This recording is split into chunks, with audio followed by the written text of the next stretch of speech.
ដំណើរកំសាន្តរបស់ខ្ញុំឥឡូវនេះគឺចេញពីជូហូបារ៉ូ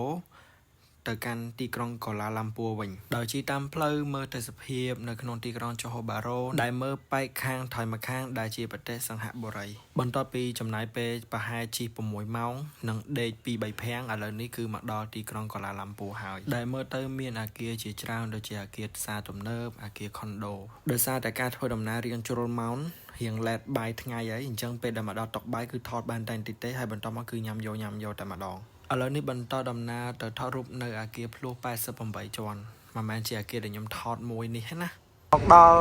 អគារ88ជាន់វាមានឈ្មោះវាជាភាសាអង់គ្លេសខ្ញុំអត់ដឹងថាឈ្មោះអីគេទេបងកាយគាត់ប្រាប់អត់ចាំអគារ88ជាន់នេះគឺខ្ពស់ប៉ុន្តែបច្ចុប្បន្នគឺមានអគារខ្ពស់ជាងนั้นទៀតហើយធ្វើពីរជាប់គ្នាគេហៅអគារភ្លោះ88ជាន់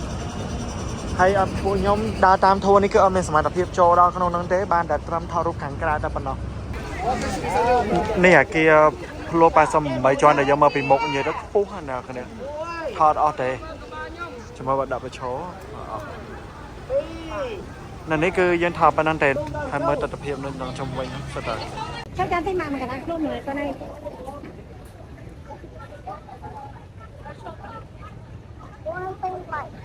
និយាយទៅនៅម្ដុំនេះគឺមានអាគារជាច្រើន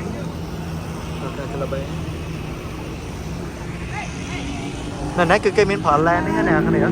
ផាឡែនហ្នឹងគឺគេថតរូបឡើងស្អាតជាងមុនទៀតប៉ុន្តែគេគិតលុយដល់ហ្នឹងគិតម៉ានប្រូបងកាបានបញ្ជាក់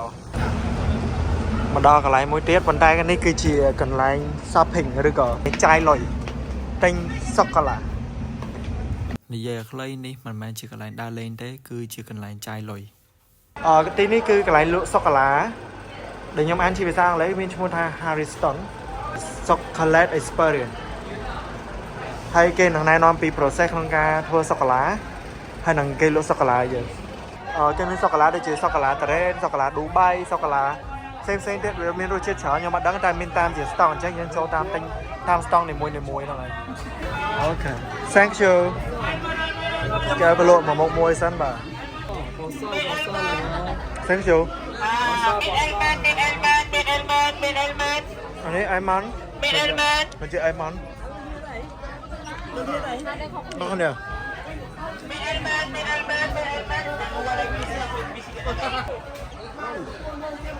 nó cái mấy một món bánh cái luôn này một xe nhá một chỉ cả chọc một chỉ cả bỏng mình chỉ cả rọt sô cô la tê aiแต่មានលុយយើងសប្បាយតែណាស់តែអត់លុយដែរសម្រាប់ចរាចរណ៍នៅទីក្រុងកូឡាឡាំពួរនេះគឺមាន 4-5 ខ្សែហើយប៉ុន្តែក៏នៅតែស្ទះកន្លែងមួយទៀតហើយប៉ុន្តែកន្លែងនេះគឺកន្លែងចាយលុយដូចគ្នាគេលក់ជាកាហ្វេលក់ជាថ្នាំចឹងជាដើម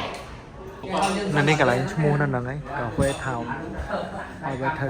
ឈ្មោះនៅកន្លែងចាយលុយនៅហ្នឹងគឺហាងតាកាហ្វេថ្នាំបុរាណជាដើមមាននំមានអីទៀតចឹងណាមើលមិនតុងសហើយគេពងធ្វើការលក់ដូចជាថ្នាំបុរាណតុងសអីចឹងទៅឲ្យតែយើងមានលុយយើងសប្បាយចាយមេឃម៉ោង5កន្លះដូចជាមិនចាញ់សិង្ហបុរីព្រោះស្មាននេះអត់តន់ចូលនេះហងវានៅធ្លាក់ល្ងាចបន្តិចតែមេឃល្ងិតដែរមេឃរោភ្លៀងដែរដល់កន្លែងញ៉ាំបាយហើយដែលមានឈ្មោះថា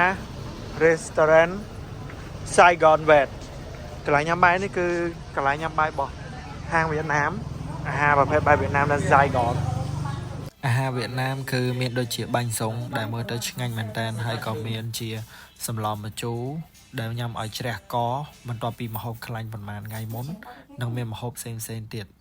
មកដល់លេងបាត់ចំពេកទេ birthday គូកណាដាក់ទៅមកវាត្រង់ជុំដាក់ទេមនុស្ស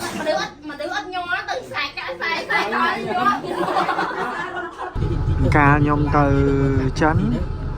ទីក្រុងសាន់យ៉ាកោះហៃណាន់ណាថ្ងៃទី1ដំបូងភ្លៀងណាពេលដែលខ្ញុំទៅឆ្នេរសមុទ្រស្គីខ្ញុំភ្លេចបាត់ហើយធៀនអីខ្ញុំភ្លេចបាត់ហើយភ្លៀងឥឡូវនេះមកដល់លេងលើនេះភ្លៀងទៀតហើយមកដល់លេងនៅម៉ាឡេស៊ីលើនេះក៏ភ្លៀងដែរនៅម៉ាឡេស៊ីអ្នកគ្នាមើល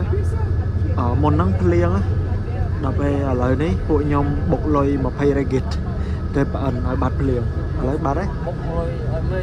một lôi ai bạn còn mấy bia đa lên ដល់គ្នាឥឡូវមកដល់កន្លែងដើរលេងមួយទៀតហើយប៉ុន្តែនេះគឺជារាជវាំងគេហៅព្រះរាជវាំងនៅប្រទេសម៉ាឡេស៊ី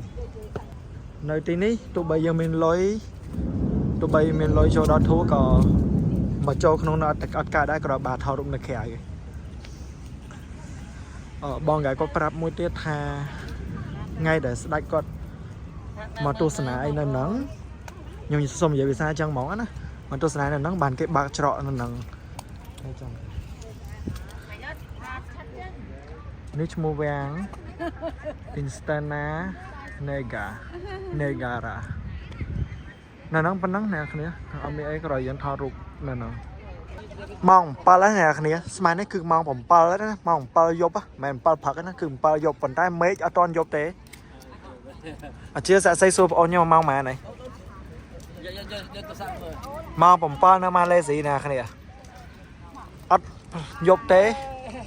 ព្រោះប្រវត្តិនៃរាជវាំងនេះខ្ញុំមកសុំអត់ដឹងអីទាំងអស់គ្រាន់តែមកថតរូបនៅទីនេះមកជុំមកប៉ា vâng ạ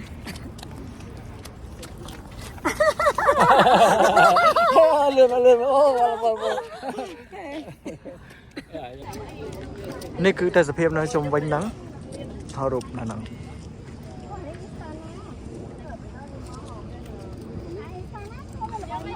អាគារភ្លោះ88ជាន់កន្លែងទី1ដែលខ្ញុំទៅថតរូបហ្នឹងគឺវាខ្ពស់លំដាប់ទី2រីឯអាគារនេះគឺជាអាគារខ្ពស់លំដាប់ទី1នៅក្នុងប្រទេសម៉ាឡេស៊ីឥឡូវនេះមកដល់កន្លែងដើរលេងទី3ហើយគេហៅថាភាសាខ្មែរគឺទីលានឯករាជ្យខ្ញុំមិនដឹងថាភាសាអង់គ្លេសមិនទេតែខ្ញុំគិតថាប្រហែលជាពាក្យនេះហើយទីលានឯករាជ្យហ្នឹងគឺជាកន្លែងដែលវាមានអនុស្សាវរីយ៍ដោយសារតែប្រទេសម៉ាឡេស៊ីធ្លាប់ជាប់អាណានិគមប្រទេសអង់គ្លេសអញ្ចឹងណាហើយក៏មានការដោះស្រាយដោយប្រំសម្រួលដោយគ្មានសង្គ្រាមជាមួយនឹងអង់គ្លេសម៉ាឡេស៊ីគឺជាប់អាណានិគមប្រហែលជា100ឆ្នាំជាងខ្ញុំដឹង100ម៉ែព្រោះមុននោះបងកាយប្រាប់តែខ្ញុំផ្លេចហើយដល់100ឆ្នាំជាងឡើងហើយពេលដែលស្ដេចទៅវាថានិយាយខ្ញុំសុំនិយាយភាសាស្រួលស្ដាប់និយាយគ្នាជាមួយនឹងខាងស្ដេចអង់គ្លេសហើយក៏លេងជាប់វិញលេងជាប់អាណានិគមវិញហើយក៏គេធ្វើអាគារបែបបុរាណនេះហ្នឹងឯងទៅគេហៅថាទីលានឯករាជ្យនៅទីនេះគឺគ្រាន់តែគេធ្វើបែបសំណង់បុរាណចាស់យូរហើយអត់មានការកែប្រែអីទាំងអស់គឺមានតែប៉ុណ្ណឹងអ្នកគ្នាពេលដែលមកអាចថតរូបថតអីបាន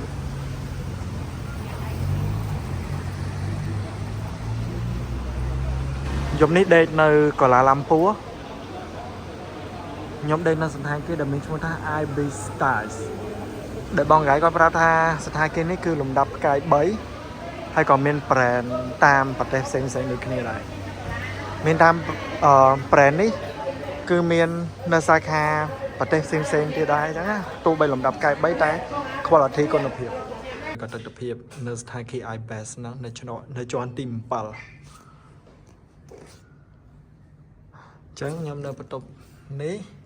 ខ្ញុំដើរចូលបន្ទប់វាធំជាងនៅខាងហាបារូចូលមកមានទឹកដូចធ្វើការអញ្ចឹងមានដបទឹកដាំទឹកហើយនេះផឹកតែកាហ្វេអញ្ចឹងណាហើយមានតំណស្បែកជើងហើយគេឲ្យសាឡុងអង្គុយមើលទេសភាពហើយនេះបន្ទប់ទឹក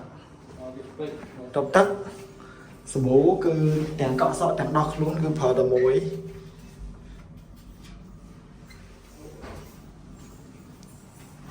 ហើយសាប៊ូលាងដែរគេឲ្យយើងទេ